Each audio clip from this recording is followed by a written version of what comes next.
నమస్తే. జూన్ 2 లేదా డిసెంబర్ 9 ఈ రెండు డేట్ల తర్వాత ఎప్పుడైనా కావచ్చు బీఆర్ఎస్ కాంగ్రెస్ విలీనం అయిపోతే రేవంత్ ప్లేస్లో కేసీఆర్ని ముఖ్యమంత్రి చేయబోతున్నారు. ఈ స్టేట్మెంట్ నిన్న ఎన్వీఎస్ఎస్ ప్రభాకర్ గారు, ఉప్పల్ మాజీ ఎమ్మెల్యే, బీజేపీ సీనియర్ నాయకులు ఇచ్చిన స్టేట్మెంట్. ఆ పార్టీ ఆఫీస్లో కూర్చొని పెట్టిన ప్రెస్ మీట్లో మాట్లాడిన మాటలు ఇవి. మరి ఆయన వ్యక్తిగతంగా మాట్లాడా, పార్టీ మాట్లాడించిందా, ఏ సోర్సుతో ఆయన ఈ సీరియస్ అలిగేషన్, ఈ సీరియస్ స్టేట్మెంట్ ఇవ్వడం జరిగింది? దీనికి కౌంటర్గా కాంగ్రెస్ కూడా చాలా గట్టిగానే స్పందించారు. వాళ్ళు కూడా మోకాళ్ళలో ఉన్న మెదడు కాస్త వాళ్ళకి అరికాలలోకి వెళ్ళిపోయింది. బీజేపీ వాళ్ళకి అబద్ధాలు ప్రచారం చేస్తున్నారు. అసలు బీఆర్ఎస్తో కలిసేది బీజేపీనే, వాళ్ళిద్దరూ కలిసి మా మీద కుట్ర చేస్తున్నారు అని కాంగ్రెస్ కూడా గాంధీ భవన్ వేదికగా కౌంటర్ ఇచ్చింది. అసలు ఏం జరుగుతున్నది? ఎన్వీఎస్ఎస్ ప్రభాకర్ గారు ప్రస్తుతం నా ముందున్నారు. నమస్తే ప్రభాకర్ గారు. నమస్తే అండి. ఇది సెన్సేషన్ కోసం ఇచ్చిన స్టేట్మెంటా, లేదు మీ దగ్గర ఏమైనా సోర్స్ ఉన్నదా వార్తల్లో నిలబడడానికి, లేకపోతే లైన్ అంతా వేరే పార్టీల మీద, వేరే ఇష్యూస్ మీద నడుస్తుంది, బీజేపీ వైపు ప్రజల చూపు రావడానికి ఏమైనా ఈ స్టేట్మెంట్ ఇవ్వడం జరిగిందా? ఈ రోజు వరకు నా రాజకీయ చరిత్రలో హెడ్లైన్స్ కొరకు నేను ఎప్పుడు స్టేట్మెంట్స్ కానీ ప్రెస్ కాన్ఫరెన్స్లు కానీ పెట్టలే. పరిణామాల క్రమంలో కాంగ్రెస్ బీఆర్ఎస్ కలిసి నడుస్తున్నటువంటి వైనాన్ని దృష్టిలో పెట్టుకొని వచ్చినటువంటి సమాచారం యొక్క ఆధారంగా మాట్లాడినటువంటి మాటలు అవి. అంతేగాని ఏదో పతాక శీర్షికల్లో మన ప్రకటన ఉండాలి, అదేదో సంచలనం కలిగించాలి, ఆ తర్వాత మనం తోక ముడుచుకోవాలి అన్న ధోరణి ఈనాటి వరకు ఏ రోజు కూడా మనం ఆ రకంగా పోలా. నేను అందుకనే స్పెసిఫిక్ డేట్స్ పెట్టాను. June 2, December 9. ఈ రెండు కూడా చాలా కీలకమైనటువంటి రోజులు తెలంగాణ రాష్ట్రానికి సంబంధించి, కాంగ్రెస్ పార్టీకి సంబంధించి. జూన్ 2 ఏమో తెలంగాణ రాష్ట్ర అవతరణ దినోత్సవం అని చెప్పని లోకమంతా తెలిసినటువంటి అంశం. డిసెంబర్ 9 ఏమో సోనియా గాంధీ యొక్క జన్మదినం. మీకు ఒకసారి మన చరిత్రలోకి వెళ్తే, సోనియా అమ్మ మాట ఇచ్చింది, మాట నిలబెట్టుకుంది. నేను ఇచ్చిన మాటని నిలబెట్టుకోవడమే తరువాయి అన్నటువంటి సందర్భాలు కూడా మనకి ఉన్నాయి, కనబడ్డాయి. ఈ నేపథ్యం, ఈ సందర్భంలో రాజకీయ పార్టీల నడుమ డీల్ కుదిరింది, నాయకుల నడుమ రాజీ కుదిరింది. నేను ఈ ప్రస్తావన నిన్ననే చేశాను. కారణం మొన్న హరీష్ రావు ప్రకటన. రాజకీయ నాయకుల నడుమ రాజీ కుదిరింది. ఆ కుటుంబంలో ఉన్నటువంటి కేసీఆర్, కేటీఆర్, హరీష్ రావు నడుమ రాజీ కుదిరింది. రాజీ కుదిరినటువంటి నేపథ్యం సందర్భంలోనే హరీష్ మాట్లాడినటువంటి మాటలు అవి. కేసీఆర్ నాయకత్వంలో పనిచేస్తాను, ఆ తర్వాత కేటీఆరే అధ్యక్షుడైతే ఆయన నాయకత్వంలో కూడా పనిచేస్తాను అని చెప్పాడు. ఇది కాంగ్రెస్ కావాల్సినటువంటి మాట. వీరి నోట ఆ పూట పలకాలని చెప్పని వారు కోరుకున్నారు కాబట్టే ఆయన మాట్లాడాడు. ఇది ఒక అంశం. ఇక రెండో విషయానికి వస్తే, కాంగ్రెస్ బీఆర్ఎస్కి ఇది కొత్త కాదు. కలిసి నడవటం, కలిసి పనిచేయటం లాస్ట్ 10 yearsలో చూస్తే మీకే తెలుసు. చాలా దగ్గర నుంచి మీరు గమనించారు. సిఎల్పి శాసనసభ బీఆర్ఎస్లో విలీనమైంది, సిఎల్పి శాసన మండలి బీఆర్ఎస్లో విలీనమైంది. మొత్తంగా బీఆర్ఎస్లో మూకుమ్మడి కాంగ్రెస్ ఎమ్మెల్యేల చేరికలు కూడా మనం చూసాం. ఒకటి. దానికంటే ముందుకెళ్తే కాంగ్రెస్ బీఆర్ఎస్ కలిసి ఎన్నికల్లో పోటీ చేశాయి, ఒక అంశం. రెండో అంశం చూస్తే కాంగ్రెస్ బీఆర్ఎస్ కలిసి మంత్రివర్గంలో పాల్గొని ముందుకు నడిచాయి, రెండో అంశం. ఇక మూడో అంశం చూస్తే ఈ 15 మాసాల యొక్క క్రమంలో జరిగినటువంటి అంశాలు మీరు పరిశీలించండి. ఒకటి, అరవింద్ కేజ్రీవాల్ ఓటమి తర్వాత కేటీఆర్ యొక్క ప్రకటన ఏంటి? కాంగ్రెస్ అనవసరంగా కేజ్రీవాల్ని దూరం చేసుకుని పోటీ చేసింది, ఓడిపోయింది అని చెప్తూనే కలిసి పనిచేయాలి అన్నటువంటి మాటను కూడా నేను ఈ సందర్భంగా గుర్తు చేస్తున్నా.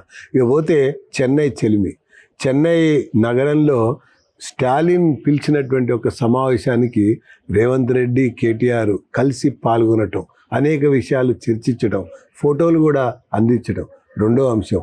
ఇక మూడో అంశం విషయానికి వస్తే, లిక్కర్ రాణి ఎదుర్కొంటున్నటువంటి మన కేసు బయటపడాలి, బయట వెయ్యాలి, కావాల్సినటువంటి న్యాయ సలహాకి ఒక కాంగ్రెస్ ప్రముఖ న్యాయవాది సహకారం అందిస్తూ వాదనలు వినిపిస్తూ ఉంటే, ఆయన ఎన్నికని ఏకగ్రీవం చేసింది బీఆర్ఎస్ కాదా? బీఆర్ఎస్ కాదు, పేరు మన రాష్ట్రం నుంచి ఉన్నటువంటి రాజ్యసభ సభ్యుడు పేరు ఏంది అభిషేక్ సింఘ్వి, ఓకే మనకు తెలిసిందే కదా విషయం. రాజ్యసభ ఎంపీ రాజ్యసభ ఎంపీ ఇచ్చారు కదా. ఇది ఒక అంశం అయిపోయింది. ఇక తర్వాత ఇంకొక అంశం ఏంటి, విడిపోతే పడిపోతాం, మనకు మనం నలుగురం కలహించుకుంటే కలిసిపోతాం. కాబట్టే నీకు విచారణ ఉంది, నాకు విచారణ ఉంది, మన ముగ్గురికి విచారణ ఎదుర్కొంటున్నాం. కవిత ఇంకొక వైపున ఎదుర్కొంటుంది. కాబట్టి ఈ విచారణలు ఎదుర్కొంటున్నటువంటి ఒక నేపథ్యంలో నాయకత్వం మన చేతికి వస్తే కలిసి నడవటానికి ఏంటి అన్నటువంటి ఒక అంశం మీద తర్జన భర్జనలు జరిగిన తర్వాత వచ్చినటువంటి ఒక సారాంశం యొక్క ప్రకటన నాది అని చెప్పని నేను పేర్కొంటున్నా. ఒకటి. ఇక రెండోది పోతే బీఆర్ఎస్ ఏదైనా చేయగలదు, చేసి చూపించింది కూడా. టీఆర్ఎస్లో నుంచి టీ తీసేసి బీఆర్ఎస్ పెట్టలేదా? పెట్టినప్పుడు తన వాదనకి బలం చేకూరుస్తూ క్యాడర్ని సమాయత్తం చేసుకోలేదా? ఒకటి. ప్రాంతీయ పార్టీని జాతీయ పార్టీగా మారుస్తున్నానని చెప్పని క్యాడర్ని ఒప్పించుకోలేదా? రెండోది. మూడోది, కుటుంబ పార్టీగా మార్చుకుని అందరినీ ముందుకు తీసుకుపోయినటువంటి విషయంలో కూడా ముందుకు పోలేదా? ఇక పోతే నేనే ఉద్యమ పార్టీ అన్నటువంటిది రాజకీయ పార్టీగా మారింది, రాజకీయ పార్టీ అధికార పార్టీగా మారింది, అధికార పార్టీ అవకాశవాద పార్టీగా మారింది. ఇన్ని రకాల మార్పులు చేర్పులు 25 సంవత్సరాల ప్రస్థానంలో సాగినటువంటి తర్వాత కాంగ్రెస్తో కలిసి నడిచినటువంటి నేపథ్యం సందర్భాలు మనకు కనబడుతున్నాక ఈ చర్చలు జరిగినాయి. కాబట్టే ఈ చర్చలు ఫలప్రదం అయ్యి ఒక అంగీకారానికి వచ్చారు కాబట్టే నేను బయట పెట్టాల్సి. నేనేమంటున్నా, మీరు ఉన్న జరుగుతున్న పరిణామాలను విశ్లేషించి ఒక పొలిటికల్ అనలిస్ట్ లాగా మీకు మీరుగా పడుకున్నప్పుడో కూర్చున్నప్పుడో తినేటప్పుడో మీ చుట్టూ ఉన్న మిత్రులతో కలిసి మాట్లాడి సమాచారాన్ని క్రోడీకరించి మీరు విశ్లేషించిన అంశం ఇది. లేదు మీకు పక్కాగా ఇన్ఫర్మేషన్ ఉంది, వీళ్ళు కలిశారు, కూర్చున్నారు, మాట్లాడారు, విలీనం ఈ డేటు ఈ 2 డేట్లు అనుకున్నారని చెప్తున్న సమాచారం చెప్తున్నా కదా నేను. అదే విషయము. మరి దీనిపైన మీనాక్షి నటరాజన్ ఎందుకు మాట్లాడదు? దీనిపైన కేసీ వేణుగోపాల్ ఎందుకు మాట్లాడు? దీనిపైన కేసీఆర్ ఎందుకు మాట్లాడు? అరే విచారణ 3 అడుగులు ముందుకి 6 అడుగులు వెనుకకి నడుస్తూ ఉంటే ఢిల్లీ ఏ రకంగా మానిటరింగ్ చేస్తుందో తెలియనటువంటి స్థితి, పరిస్థితి, గత. అరే ఈరోజు ఎవ్రీథింగ్, ఈరోజు Delhi is monitoring, KCR is dealing. మీకు ఎట్లా సోర్స్ ఏంది? చాలా అనేక రకాల సంఘటనలు. పొలిటికల్ ఈక్వేషన్స్ ని బేస్ చేసుకుని మీరు ఆ స్టేట్మెంట్ ఇవ్వడం వల్ల దాన్ని ప్రజలు నమ్ముతారా? ఏ రకంగా కాదు, సంఘటనలు, సన్నివేశాలు, సందర్భాలు, సమాలోచనలు, ఆచరణలో, అది నిర్వచనలో ఆ సందర్భాలు చూస్తే బీఆర్ఎస్ వాళ్ళు బీజేపీ నాయకుల్ని కలవడానికి కూడా ఢిల్లీకి పోయిర్రు, అపాయింట్మెంట్ అడిగిర్రు, అమిత్ షాని కలిసిర్రు, ఆయనని కలిసిర్రు, ఈయనని కలిసిర్రు. చర్చ కూడా ఉంది. ఇవన్నీ జరిగినాయా? బీఆర్ఎస్ కాంగ్రెస్ కలిసి పోటీ చేసింది అయితే చరిత్ర, బీఆర్ఎస్ కాంగ్రెస్ కలిసి మంత్రివర్గం ఏర్పాటు చేసింది చరిత్ర. ఆ తర్వాత సోనియా అమ్మ మాట ఇచ్చింది, నిలబెట్టుకుంది అన్న మాట వాస్తవం. తర్వాత కలిసి ఫోటో దిగినటువంటి మాట వాస్తవము, సమయం వచ్చినప్పుడు నిర్ణయిస్తా అని చెప్పడం వాస్తవము. ఇవన్నీ జరుగుతున్నాయి కదా. ఈ జరుగుతున్న కాలంలో ఈరోజు బీఆర్ఎస్ నాయకత్వం బలహీనపడ్డటువంటి సందర్భం, కాంగ్రెస్లో ఏమో పరిపాలన యొక్క అనుభవ రాహిత్యం కనబడుతున్నటువంటి ఒక నేపథ్యం. ఈ రెండింటి యొక్క సందర్భంలో ఈ రాష్ట్రం అధికారంకి వచ్చింది. ఈ రాష్ట్రాన్ని నిలబెట్టుకోవటం కొరకు సమీకరణలు మార్చుకోవాలి. ఏం అవసరం ఉంది కాంగ్రెస్కి? కావాల్సిన సీట్లు ఉన్నాయి, 3 ఏళ్ళు ఇంకా అధికారంలో ఉండబోతున్నారు. ఇప్పుడు వాళ్ళు జూన్ 2 డిసెంబర్ 2 తర్వాత కలవాల్సిన అవసరం వాళ్ళకి ఏమున్నది? బీఆర్ఎస్తో కాంగ్రెస్ ఈరోజు నాయకత్వం లేమితో కొట్టుమిట్టాడుతుంది. ఇప్పుడు కేసీఆర్ వస్తే కొట్టుమిట్టాడుతుంది. ఇప్పుడు కేసీఆర్ వస్తే బలంగా ఇద్దా? ఈ రాష్ట్రంలో వాళ్ళకు ఉన్నటువంటి ఒక సమాచారం, వాళ్ళకు ఉన్నటువంటి సర్వేలు, వాళ్ళకు ఉన్నటువంటి ఫీడ్బ్యాక్ ప్రకారంగా ఒక major section in the present Congress party wants KCR to join with them. అది జరుగుతుంది కాబట్టి మనకు కనబడుతున్నటువంటి దృశ్యాలు ఇవన్నీ. రాజకీయం పవర్ లో ఉన్నారు కదా, నేను రాజకీయ ఇంటెలిజెన్స్ సోర్స్ ఉందా? కేసీఆర్ ని కాంగ్రెస్ లీడర్లు కలిసిరాను, కాంగ్రెస్ వాళ్ళు వెళ్ళి కేసీఆర్ మనుషులు వెళ్ళి కాంగ్రెస్ ని కలిసిరాను. అనేక సోర్సులు, రిసోర్సులు బయటకు వస్తాయి త్వరలోనే. ఇప్పుడు బీఆర్ఎస్గా మారుస్తున్నాడని నేనే చెప్పాను ఆ రోజు, ఎవరు నమ్మలే. టీఆర్ఎస్ బీఆర్ఎస్ అవటం ఏంది అంటే, తీసేయటం ఏంది, తెలంగాణ తీసేయటం ఏంటి అనేది నవ్వుకున్నారు మాట్లాడితే. మీరే బ్రేక్ చేశారా? టీఆర్ఎస్ బీఆర్ఎస్ అయిందా లేదా? ప్రాంతీయ పార్టీ జాతీయ పార్టీ అయిందా లేదా? అరే ఒక్కొక్క రాష్ట్రానికి అధ్యక్షుని ప్రకటించుకుంటూ వచ్చారా లేదా? అది ఇవన్నీ వాళ్ళ యొక్క ప్రస్థానంలో జరిగినటువంటి ఒక అంశాలండి, రాజకీయ సమీకరణలో జరిగినటువంటి అంశాలండి. మీ పార్టీ సమావేశంలో వెల్లడించిన ఇచ్చిన ఈ స్టేట్మెంట్ పార్టీ స్టేట్మెంట్ గా భావించాలా? తప్పకుండా ఈరోజు జరుగుతున్నటువంటి ఒక పరిణామాల యొక్క నేపథ్యం, జరుగుతున్నటువంటి చర్చలు ఫలప్రదమై తుది రూపంకి చేరుకుంటున్నటువంటి దశలో వెల్లడించినటువంటి ఒక అంశంగా జూన్ 2 లేదు డిసెంబర్ 9 తర్వాత ఒకవేళ జరగకపోతే బీజేపీని రద్దు చేస్తారా? అద్దంకి దయాకర్ అది చెత్త మాటలు, అది మాట్లాడేది. ఈయన ఎవరండి మాట్లాడి? Party party leader Meenakshi Natarajan చెప్పాలి చర్చలు జరగలేదని. ఈరోజు రేవంత్ రెడ్డి పిచ్చాపాటిగా చర్చించాడు కదా విలేకరులతో. నేను వార్తలు చూశాను. అసలు ముఖ్యమంత్రి హరీష్ రావు ప్రకటన మీద మాట్లాడవలసిన అవసరం ఏమొచ్చిందండి? అంటే ఏంటి, ఎక్కడో ఏదో జరుగుతోంది అన్నటువంటిది ఆయనకు కూడా ఫీడ్బ్యాక్ ఉంది కాబట్టి, ఎక్కడో ఏదో జరుగుతోంది అన్నటువంటి అనుమానం ఆయనకు కూడా ఉంది కాబట్టి ఆ 4 మంత్రుల్ని చేర్చుకోవటానికి కొత్తగా ఏర్పరచుకోవటానికి ఈ రోజు వరకు అనుమతి లేదు ఆయనకి. ఈ రోజు వరకు రేవంత్ రెడ్డికి అనుమతి లేనటువంటి ఒక పరిస్థితి. మరి డీల్లో రేవంత్ ఉన్నాడా? డీల్లో రేవంత్కి ఇష్టం ఉన్నదా లేదా? డీల్లో రేవంత్ ఉన్నాడా లేడా అనేది సోర్స్ తెలిసిన ఎందుకు తెలియదు? ఈయనకు చెప్పి చేయరు కదా. నేను అదే అంటున్నా, ఈయనకు చెప్పి చేయరు కదా. అది ఢిల్లీ డీల్ అని చెప్పాను కదా, అధిష్టానం డీల్. అది కేసీఆర్ నడుమ, ఢిల్లీ నడుమ జరిగినటువంటి డీల్. ఈ బీఆర్ఎస్ నాయకుల నడుమ రాజీ మాత్రం బహిరంగపరిచి సందేశం ఇచ్చారు వాళ్ళు. రాజీ అని మీరు ఎట్లా అంటారు? బీఆర్ఎస్ నేతల మధ్య కవిత సామాజిక తెలంగాణ రాలేదు, భౌగోళిక తెలంగాణ వచ్చిందని టార్గెట్ కేసీఆర్ని చేసింది. జాగృతి మీటింగ్ లో కేసీఆర్ ఫోటో లేని బ్యానర్ పెట్టింది. Jagruthi is a non political organisation.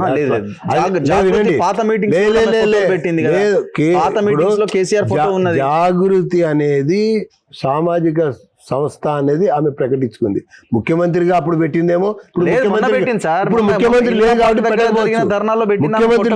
పెట్టవచ్చు. నేను ఇంకోటి కూడా చెప్తాను, నలుగురి నడుమ నలుగుతున్నటువంటి ఒక బీఆర్ఎస్ ని కాపాడుకోవటం కొరకు కూడా, నాయకత్వాన్ని పరిరక్షించుకోవడం కొరకు కూడా, విడిపోతే పడిపోతాం అనేటువంటి అభిప్రాయానికి సమాధానం చెప్పడం కొరకు జరిగినటువంటి ఒక సందర్భం నేపథ్యంలో జరిగినటువంటి చర్చలుగా దీన్ని భావించాలి.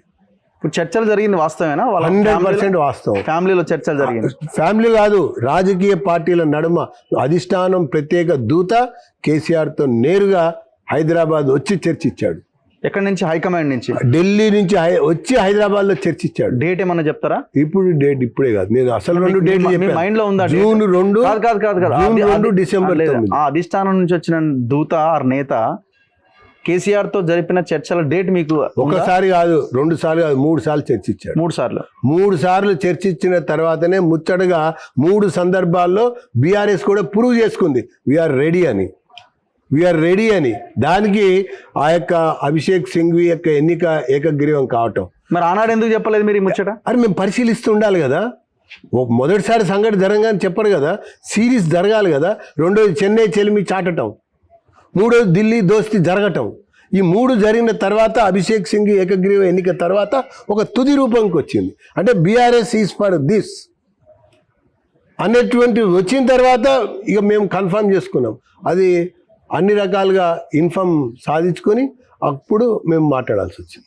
సరే, పొద్దున మీరు ఇది ఇంకా సరే 2 నెలల 3 నెలల డిసెంబర్ 9 జరగకపోతే మీదంతా ట్రాష్ అంతా ఉత్తదేది, కేవలం పొలిటికల్ దీనికోసమే మాట్లాడినా అనుకోవాల్సి వస్తుంది. ఇప్పుడు కాంగ్రెస్లో ఉన్న ఒక సెక్షన్ కేసీఆర్ నాయకత్వాన్ని కోరుకుంటోంది.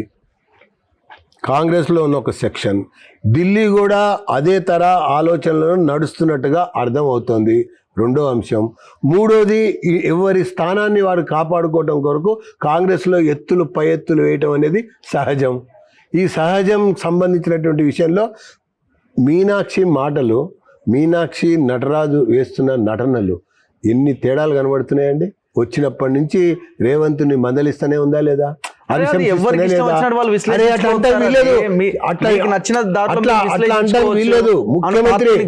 ఆయన ముఖ్యమంత్రిని బహిరంగ సభలో విమర్శించకూడదు, ఇంటర్నల్ గా కూర్చొని మాట్లాడుకోవచ్చు. ఇప్పుడు బీఆర్ఎస్ వాళ్ళు అంటున్నారండి, రేవంత్ రెడ్డి బీజేపీతో కలిసి పనిచేస్తున్నాడని బీఆర్ఎస్ వాళ్ళు అంటున్నారు, మాకు సోర్స్ ఉందని అంటున్నారు. మరి దాన్ని కూడా విశ్వసించాలా? ఇప్పుడు 100 సంఘటనలు కనబడుతున్నాయి కదా ఇక్కడ బీఆర్ఎస్ కాంగ్రెస్ది, 100 సంఘటనలు కనబడుతున్నాయి కదా బీఆర్ఎస్ కాంగ్రెస్ది. నేను చెప్పినవన్నీ ఇవే కదా. ఇప్పుడు ఒకవేళ జరుగుతుందా పక్కా ఇది? చూడండి, మీకే తెలుస్తుంది. మీరు చెప్పాలా? మీరు అడగండి. 100% నేను చెప్పాను, నేను ఈ స్థాయి వరకు వెళ్ళి చెప్పాను, డేట్లు చెప్పాను. వాళ్ళంతా ట్రాష్ అంటున్నారు. నేను డేట్లు చెప్పాను, అన్ని చెప్పాను. అంత ట్రాష్ అని ఎవరు వీళ్ళు చెప్పడం కాదు. ట్రాష్ అని వేణుగోపాల్ చెప్పాలి, ట్రాష్ అని మీనాక్షి నటరాజన్ మీ బీజేపీ చెప్పాలి. మీరు మీ బీజేపీ అధ్యక్షుడితో మాట్లాడించండి అదే బీజేపీ ఆఫీస్ లో. అట్లుండదు. ఎప్పుడైనా సరే విషయాన్ని ఎవరు వెల్లడి చేయాలో వాళ్ళు వెల్లడి చేస్తారు. ఇది తప్ప, ఇది కరెక్టా, అవునా కాదా, డీల్ జరిగినటువంటి నాయకులు నో డీల్ అని చెప్పి కేసీఆర్ చెప్పాలి. No question of joining with BRS అని చెప్పని, కాంగ్రెస్ సంబంధించినటువంటి వేణుగోపాల్ చెప్పాలి. మీ పార్టీ అధిష్టానమో మీ పార్టీ నాయకత్వం మిమ్మల్ని ముందు పెట్టి మాట్లాడించింది. ఆ పార్టీ నాయకత్వం, ఆ పార్టీ అధిష్టానం దయాకర్ ని ముందు. అరే కాదండి, దయాకర్ ఎక్కడ, దయాకర్ స్థాయి ఎక్కడ? నిన్న మొన్న ఎమ్మెల్సీ తెచ్చుకోగానే అయిపోయిందా అండి? నిన్న మొన్న ఎమ్మెల్సీ తెచ్చుకుంటే అయిపోయిందా? అసలు దయాకర్ పరిస్థితి ఏంది, స్థితి ఏంది? అరే ఆయన రోల్ ఎంత, ఆయన రూల్ ఎంత, ఆయన పాత్ర ఎంత అండి? లేదు, పిసిసి మహేష్ ఎందుకు మాట్లాడలేదు ఇదే మాట మీద? మాట్లాడచ్చు కదా, ఎందుకు మాట్లాడలే? రేవంత్ పిచ్చా పార్టీలో ఎందుకు హరీష్ రావు పేరు ప్రస్తావించాలి? గమనించాలి మీరు. అక్కడ పొగ ఉంది, నిప్పు ఉంది, దుమ్ము లేస్తోంది కాబట్టే ఆ రకంగా దాన్ని మాట్లాడుతూ కొట్టి పడేసినట్టుగా చెప్పాడు. రేవంత్ రెడ్డి ఏమన్నాడు? అరే హరీష్ రావు కేటీఆర్ నాయకత్వం, కేసీఆర్ నాయకత్వం అంటే వార్త ఏంది అని అన్నాడు. ఆయన ఇప్పుడేందుకు కొత్తగా ముందు నుంచి అంటూనే ఉన్నాడు కదా హరీష్ రావు. ముందు నుంచి ఆయన వర్కింగ్ ప్రెసిడెంట్ కేటీఆర్ ని చేసినప్పుడు కూడా మామ మాటను జవదాటని చెప్పిండు కదా, ఇప్పుడు అదే చెప్తున్నాడు. ఇప్పుడు మళ్ళీ ఎందుకు చెప్పాడు? అప్పుడు చెప్పేశాడు కదా. ఇప్పుడు విలేకరులు ఒక నిమిషం, అప్పుడు చెప్పేశాడు, అయిపోయింది కదా. ఇప్పుడు మళ్ళీ అడగవలసిన పరిస్థితి ఎందుకు వచ్చింది? అరే ఎందుకు వచ్చింది? చర్చ జరుగుతుంది సోషల్ మీడియాలో. అదే ఏం చర్చ ఎందుకు జరుగుతుంది? బయటికి వెళ్ళిపోతాడనా, కుంపటి వేరే పెడతాడనా, లేదా తిరుగుబాటు చేస్తాడనా, రకరకాలుగా వచ్చినాయి. ఎందుకు వచ్చింది తెలుసా? టీఆర్ఎస్ ని బీఆర్ఎస్ గా మారుస్తుంటే కూడా నో అన్నది హరీష్ రావే. ప్రాంతీయ పార్టీని జాతీయ పార్టీగా మారుస్తుంది కూడా హరీష్ రావే వద్దన్నది.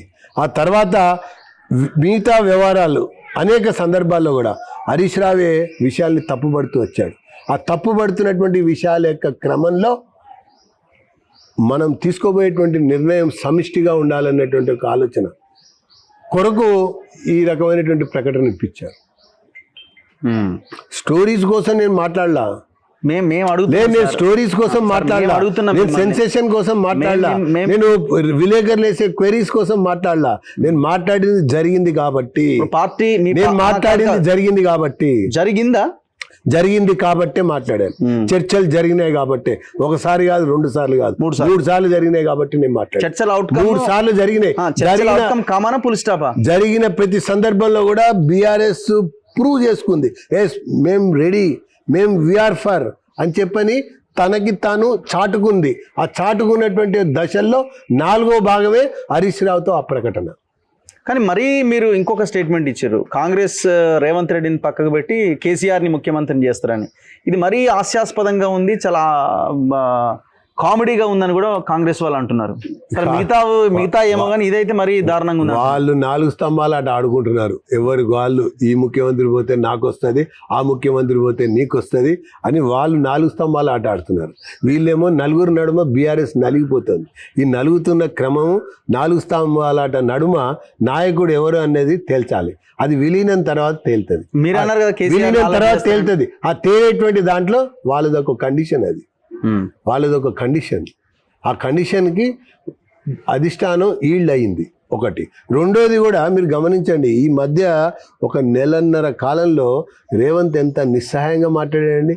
అప్పే పుడతలేదు, అసలు పాలనే కష్టంగా ఉందన్నాడు. సిఎల్పి మీటింగ్లో రేవంత్ ఏం మాట్లాడాడు? అసలు విపక్షాలు దాడులు చేస్తూ ఉంటే, ప్రశ్నిస్తూ ఉంటే, అరే మీరు అందరూ ఏం చేస్తున్నారు? నగరాలకి పరిమితం అవుతారా? కార్యాలయాల్లోనే కూర్చుంటారా? ప్రభుత్వాన్ని వెంటేసుకుని మీరు మాట్లాడరా అని కూడా అన్నాడు కదా. ఒక సిఎల్పి లీడర్ మాట్లాడే మాట అయినది. అంటే ఆయన పట్ల విశ్వాసం పోతుందనే కదా, ఆయన పట్ల విశ్వసనీయత కాంగ్రెస్కి తగ్గిందనేది కదా కనబడుతున్నటువంటి పరిస్థితి వస్తే మీరు రేవంత్ని దగ్గరికి ఇద్దామని రెడీగా ఉన్నారా? మేము అవన్నీ ఇది జరుగుతున్నటువంటి ఒక చరిత్ర, నడుస్తున్నటువంటి మీనాక్షి నటరాజన్ చెప్పమని చెప్పండి, కేసీ వేణుగోపాల్ని మాట్లాడమని చెప్పండి, కేసీఆర్ చెప్పించమని చెప్పండి, కాదు నో అని కొట్టిపారేయమని చెప్పండి. మీ పార్టీ హైకమాండ్ మీ పార్టీ అధ్యక్షుడు ఈ స్టేట్మెంట్ ఇస్తే వాళ్ళు కూడా మాట్లాడతారేమో. మా వాళ్ళు ఎప్పుడు మాట్లాడతారు తెలుసా, బీజేపీలోకి బీఆర్ఎస్ వస్తుంది అన్న విషయం ఉన్నప్పుడు మా వాళ్ళు మాట్లాడాలి. ఇప్పుడు మీరు మాట్లాడాలి, కొట్టిపారేస్తున్నారు. వాళ్ళు మాట్లాడాలి. కానీ ఇక్కడ జరుగుతున్న డీలు బీఆర్ఎస్ కాంగ్రెస్ నడుమ జరుగుతున్న డీలు, రాజకీయ నాయకులు బీఆర్ఎస్ లో ఉన్న నాయకుల నడుమ జరుగుతున్న రాజీ వ్యవహారం, ఇది వీళ్ళు మాట్లాడుకోవాలి. ఇంతవరకు హరీష్ రావు ఎందుకు మాట్లాడలేదు ఈ విషయం పైనే, నేను మాట్లాడినటువంటి అంశాలపైన? కేటీఆర్ ఎందుకు మాట్లాడలే? అరే ఇన్స్టాగ్రామ్ నుంచి ఎందుకు ఆయన అన్ఫాలో అయ్యాడు? ఎవరిని? ఈ హరీష్ రావుని. ఎప్పుడది? కేటీఆర్ మొన్ననే జరిగింది కదా. ఇవన్నీ జగమెరిగిన సత్యం కదా. మీరు నేను దాచేదా? బ్లూటిక్ ఉండంగా పోనీ అదేదో ఫేక్ అకౌంట్ అంటే వేరు. అది ఇవన్నీ చాలా జరుగుతున్నాయండి. జరుగుతున్న సమయంలోనే వస్తున్నటువంటి యొక్క వ్యవహారంలోనే ఒక ఫైనల్ స్టేజ్కి చేరుకుంది. ఆ చేరుకున్నటువంటి ఫైనల్ స్టేజ్కి చేరుకున్నటువంటి ఒక సందర్భంలో వచ్చినటువంటి ఒక సారాంశమే నేను మాట్లాడాను. అది ఒకవేళ అవ్వకపోతే, అరే అవ్వకపోవడం అనే ప్రశ్న ఉత్పన్నం కాదు. మీరే చూస్తారు కదా. ఇప్పుడు టిఆర్ఎస్ బీఆర్ఎస్ అవుతుందని ఊహించారా? రగ్గారు టిఆర్ఎస్ బీఆర్ఎస్ అవుతుందని ఏనాడైనా ఊహించారా? చెప్పండి మీరు, ఏనాడైనా ఊహించారా? బీఆర్ఎస్ అనే పార్టీ అంటే టిఆర్ఎస్ అనే పార్టీ కాంగ్రెస్ తో కలుస్తుందని ఏనాడైనా ఆలోచించారా? టిఆర్ఎస్ అనేటువంటి పార్టీ టీడీపీతో కలిసి ఎన్నికల్లో పోటీ చేస్తుందని ఊహించారా? అయిపోయింది. సిఎల్పి మొత్తంగా బీఆర్ఎస్ లో విలీనం అవుతుందని ఆలోచించారా? శాసనసభలో శాసనమండలిలో ఇన్ని జరిగినటువంటి ఒక నేపథ్యం సందర్భంలో బీఆర్ఎస్ అధినేత ఆ కాంగ్రెస్ లో విలీనానికి తీర్మానం చేస్తే మీరు ఎందుకు ఆశ్చర్యపోతున్నారు? ఎక్కడిది? ఇక్కడ నుంచి అక్కడి నుంచి రెండు వైపుల నుంచి సాగినాయి. ఎవరో ఒకరు రెండు వైపుల నుంచి ప్రపోజల్ ఉంటుంది. రెండు వైపుల నుంచి సాగినాయి. రెండు వైపుల నుంచి సాగినాయి కాబట్టి ఎవరికి వాళ్ళు ప్రతి సందర్భంలో స్టాలిన్ మీటింగ్ పెట్టినా పోవాలని పోయింది. అదొకటి చూపడానికి అన్ని పార్టీలు పోయినాయి. అన్ని పార్టీలు వదిలిపెట్టకండి. ఇక్కడ పక్కలో బల్లెం అనుకుంటే పోరాటం వీళ్ళ నడుమే అనుకుంటే పోకూడదు. అవును, పోకూడదు. ఇప్పుడు ఢిల్లీలో పెడితే పోరు, స్టాలిన్ పెడితే ఎందుకు పోరు? అరే ఎందుకు పోయి? లిక్కర్ రాని కలిపింది కాబట్టి పోయింది. లిక్కర్ రాని కలిపింది కాబట్టి లీక్ వీరుడు వెళ్ళాడు. అది నడుస్తున్న చరిత్ర అండి. మీరు కొట్టిపారేయడానికి వీళ్ళే. Anything may happen in BRS. BRS బీజేపీతో కలిసే అవకాశాలు ఎట్టి పరిస్థితుల్లో అసలు అవకాశమే లేదు కదా, ఆలోచనే లేదు కదా, సమయమే లేదు కదా, సందర్భమే లేదు కదా. ఎందుకు కలుస్తారని మేము ఆలోచించుకోవాలి. మాకేమేం ఎదుగుతున్నాం, మాకేమేం బలపడుతున్నాం, మాకేమేం పోరాటం చేస్తున్నాం, మాకేమేం పదిలంగా ఉన్నాం. కలవలసినవి కలవాలనుకుంటున్నది బీజేపీని వ్యతిరేకించే పార్టీలన్నీ ఆ రకంగా కలుస్తున్నాయి, ఆ రకంగా కలిసి నడుస్తున్నాయి, ఒకరికొకరు సహకరించుకుంటున్నారు. ఒక్క చిన్న ఎగ్జాంపుల్ చెప్తాను, ఎందుకంటే మీరు సీనియర్ జర్నలిస్టే. అరే బీఆర్ఎస్ ఎమ్మెల్యే కాంగ్రెస్ గుర్తు మీద పోటీ చేయడం జరుగుతుందా అండి ఎంపీగా? బీఆర్ఎస్ ఎమ్మెల్యే కాంగ్రెస్ గుర్తు మీద పోటీ చేయడం జరుగుతుందా అండి? జరిగింది కదా. అరే బీఆర్ఎస్ ఎమ్మెల్యే యొక్క కూతురు కాంగ్రెస్ యొక్క టికెట్ మీద పోటీ చేయడం జరుగుతుందా అండి? జరిగింది కదండి. అరే all things are happening in Telangana only కదా, because of understanding between BRS and Congress. అది అండర్స్టాండింగ్.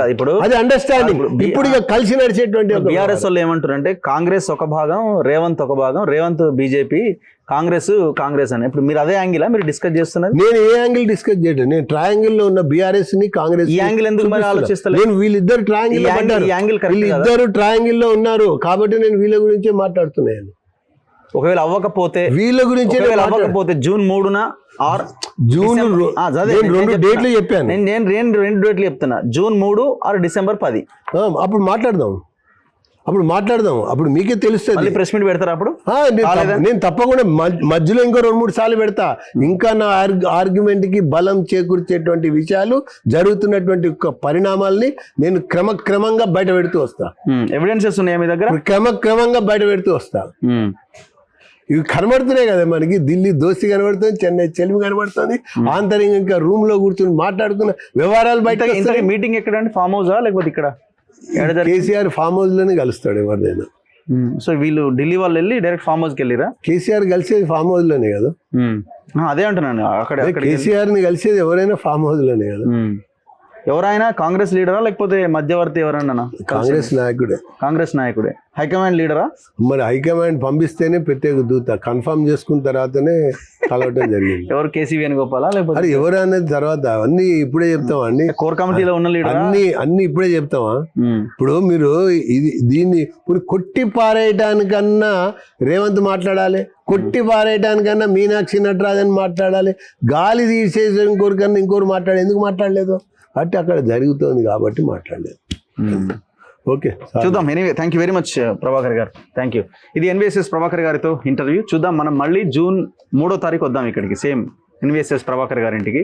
సో ఆ తర్వాత మళ్ళీ ఆ రోజు అవ్వకపోతే డిసెంబర్ 10వ తేదీన మళ్ళీ వద్దాం.